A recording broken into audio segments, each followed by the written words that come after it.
திருவண்ணாமலை பரணதீப அறக்கட்டளை சேனையர் மகாஜன சங்கத்தின் சார்பாக பரணதீப அறக்கட்டளை இன்று திருவண்ணாமலையில் சேனையர் சமுதாயத்தை சார்ந்தவர்கள் எங்களுக்கு 50 தட்டுகளுடன் சீர்வரிசை தட்டுடன் அபிஷேக செலவு எல்லாம் எடுத்துக்கொண்டு அண்ணாமலையாரையும் உண்ணாமலையாரையும் தரிசிக்க இந்த திருவண்ணாமலை திருக்கோயில் அறக்கட்டளை எங்களுக்கு வாய்ப்பை கொடுத்திருக்கின்றது.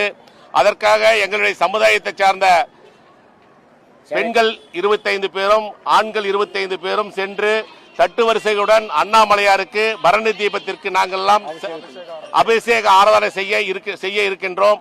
அந்த தருவாயிலே இன்று திருவண்ணாமலையிலே மிக சிறப்பான முறையிலே கழிப்பிட வசதி சுகாதார வசதி எல்லாம் சிறப்பாக செய்து கொண்டிருக்கின்றார்கள். இன்று திருவண்ணாமலையை பொறுத்தவரையில் ஒரு சிறப்பான நாளாக இருக்கின்றது. இங்கு மழை வருமோ என்ற ஒரு அச்சம் இருந்து மழை இல்லாமல் எங்களுக்கெல்லாம் அண்ணாமலையாரை தரிசிக்க நல்ல ஒரு வாய்ப்பை தந்திருக்கின்றார்கள்.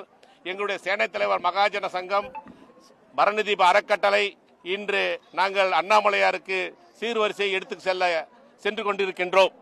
முன்னோர்கள் வாங்கி வச்சிருந்திருக்காங்க. அந்த பரணி தீப கட்டளைய எல்லாரும் இருந்து சிறப்பாக தலைவர் சேனைதல் சமுதாயத்தில் தலைவர்கள்லாம் எல்லாரும் இருந்து சமுதாயத்திலிருந்து ரொம்ப ஆண்டு காலமாக நடத்தி வராங்க.